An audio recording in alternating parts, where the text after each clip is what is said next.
God's testimony in our seminary journey.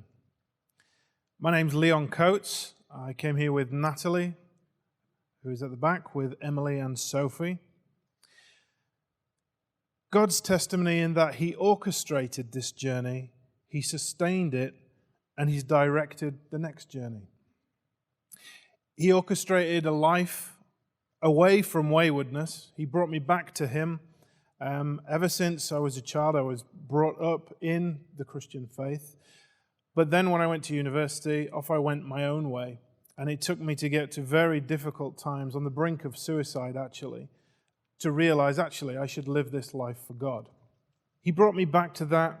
He built me up. He put me in a church and I heard His word. He then orchestrated a visit to ShepCon. When it came time to look for training, where are we going to go? We had no money, but He managed to get us to get here by, we got a free ticket to ShepCon. We got accommodation with a seminary family. All I had to do was pay for the flight. I had no money, but He gave me the work that paid for it. When I got to Shepherd's Conference, I saw God glorified in the church. I saw the Word of God clearly proclaimed, and encouragement from people I'd never met, people who wanted to support us financially to get here. So, to cut a long story short, we applied. And then working in admissions, I know what's required on the application form. God certainly orchestrated me being accepted, but here we are. He then orchestrated the funding for the journey. We raised money any ways that we could. We sold cakes at church, did a sponsored walk across the country, did a pop-up restaurant, invited people to come and said, pay what you think it's worth. We raised the $40,000 that we needed. God did all of that through the different people in our lives. My friends, my family, our church back home. He orchestrated the journey. He sustained the journey. Funding ran out in our first year in October, yet people from Grace Community Church, particularly Mainstream Fellowship Group, Glendale Bible Study, and Generations Bible Study, really they helped us practically, but they helped us financially as well. A fellow seminarian gave me a job, which has really bailed us out and enabled us to stay. Those people I'd met at Shepherd's Conference stumped up thousands of dollars to keep us coming. You know who you are, and we thank you deeply for that. So Grace Church has been core to us. We got 2 jobs to keep us here. God has provided all of this for us. He sustained us.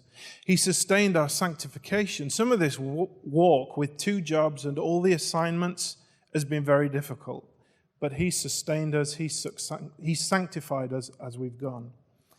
Not just me, but my wife, my children, they've grown. My 6-year-old to be able to articulate the gospel is such a blessing for us. He sustained the energy to keep going. Many of you know us, a broken knee, a broken arm, a broken ankle, various other minor injuries. Thankfully, it's not all me, but yet here we are, nearly there, with the support of Grace Church and TMS. God's directed the next step for us. Our plans are to join Dewsbury Evangelical Church in Yorkshire from 1st of September as assistant pastor. They say it takes a village to raise a child. It takes the church to make a pastor. And I've seen that all the way through this. The journey started at Bortre Evangelical Free Church, our home church.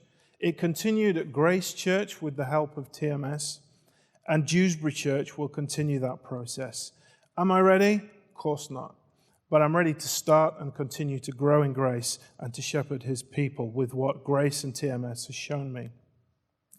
TMS will not make you a pastor. The church will. I want to finish with 1 Corinthians 4, verse 1 and 2. This is how one should regard us, as servants of Christ and stewards of the mystery of God.